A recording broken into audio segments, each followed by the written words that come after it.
Resume review for Stacy and Brian. Now, at first glance, this is what you would call a resume.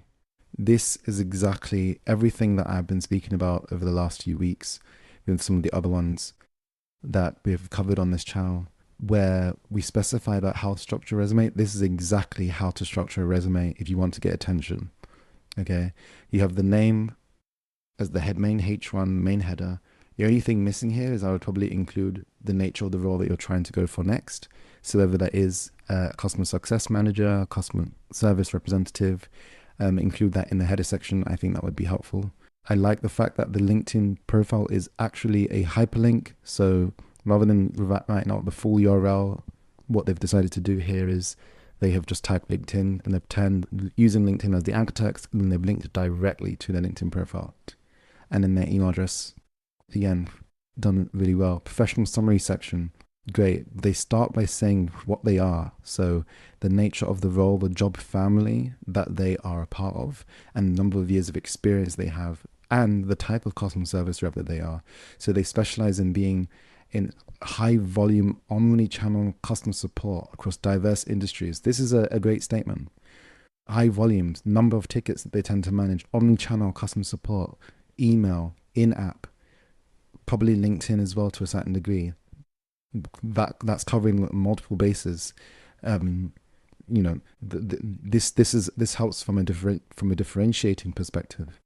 Proficient in customer communication, active listening, problem solving skill to significantly enhance first call resolution. So I like the terminology of first call resolution and boosting CSAT metrics. These are clear indicators that this person understands exactly the job role, the job family, and the nature of their position and what they do day to day. The only thing that I would probably change is just reducing the length a bit. It is 6 lines, which can be a bit excessive, but the best stuff is in the first sentence, and then this part where they mention about how they specialize in helping to enhance first call resolution and boosting CSAT metrics. Oh, look, they mention it here as well. Skilled in omni-channel customer support, phone, email, chat. So there you go. I guess the only challenge I would say here is that there is a little bit of doubling up, because you mentioned omni-channel customer support and then you also mentioned omni-channel customer support here as well. I think you should only keep one of them. CRM and ticketing systems, knowledge base, and help center navigation. So these are key keywords and key skills, but you don't want to keep it too lengthy. I think it is a little bit too extensive, and I would probably change some of this to focus instead on the nature of the companies that you do your best business at or your best work at. Is it SMBs? Is it mid-market? Is it enterprise organizations? Be sure to mention which organizations you tend to thrive in. Next, they have mentioned key skills. Personally, my preference is professional experience for key skills, but I also understand that the reason for why they've decided to go about it in this direction. I like how specific they were with the CRM and ticketing systems they're actually mentioning here. The interesting thing that I've seen with other resumes I've looked at is people just say that they have familiarity with CRMs, but then they don't mention the actual CRMs. At least in this case, or the ticketing system. At least in this case, Stacy has decided to mention the actual technologies that they use day to day, which is really helpful. So at first glance, this looks good. The only thing I'll probably add is just a one-line statement under each that backs up the fact that you have these technical and soft skills. That being said, if that makes the resume look too clunky, then your professional experience section should actually cover that to a great degree. What I really like about the professional experience section is the fact that there is a number in almost all the key areas where I would expect it to be. Resolving 50 plus daily inbound billing and service calls. This speaks to the sheer scale of work that they do, and the fact that they've been able to maintain a 100% monthly CSAT, which, is incredible achievement. I might think to myself, how believable is that? Because I know that it's very hard to achieve 100% CSAT. But if you're speaking specifically to the tickets that you are managing only, then yes, I can see that happening. I can see the nature of that. The only critique that I would have is you probably don't need to have 5 bullet points for just one role.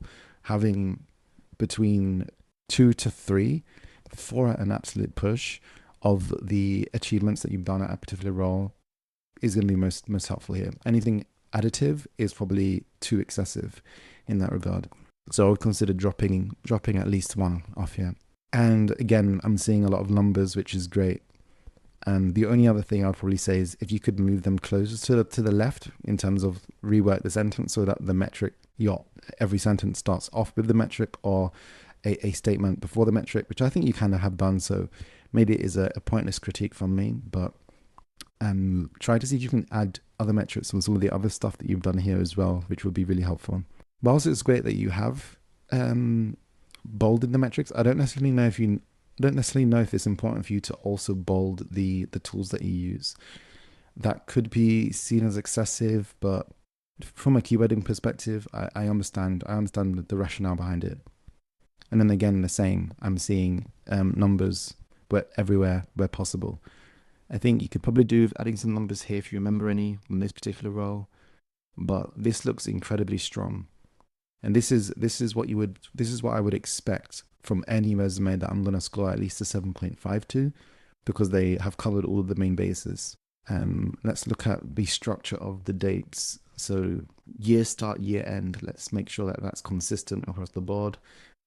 It definitely is. And with this one, they specifically mention the month, which I think is helpful. So usually something I would typically say is there's no need to mix and match the different date formats you use. However, because this is a role that you just got from January, it kind of makes sense for why that is the case. If you do remember the month dates of when you started in the other places, that would also be great. I just think it helps it just adds more credibility to be able to look at someone's resume and tell, did they spend 2.5 years here or did they spend 3 years here? And that just helps the hiring manager and the recruiting the talent acquisition team helps make their job a little bit easier. And you look at education. There is very little else that I can comment on here in terms of how to improve this beyond what you've already got, because you have already covered most of the bases in terms of what I would recommend. But yeah, I gave some tips. Go through that. You are already probably a top 20% candidate. Definitely above the 50th percentile of people applying for CS roles. Obviously, CS roles are incredibly competitive, so you would want to just make sure that you do have a couple of extra differentiators included here. For example, I don't see anything in here about AI usage, so maybe there could be a bullet point worth mentioning, or maybe adding it to your skills somewhere about how you've been able to use AI agents, if you have, to try to improve your customer success metrics. And then yes, I would also include the kind of role that you're going for next. So are you wanting to become a customer success manager, or you want to become head of CS? That would also just help as well. From what I can tell, it's probably going to be like customer success manager. Seems to be the most natural next step based on what I see from your experience here. It's also good how a lot of the roles you actually specify whether it was in person versus hybrid versus remote. I think that's actually really good. It's remote, so then when you are applying for remote roles and they're checking out if this person have remote experience, they can easily see that you do. And you've mentioned that multiple times, which is great. Yep, that's all I have for now. That's my feedback. If you have any questions, feel free to get in touch. Thanks a lot. Speak soon. Bye.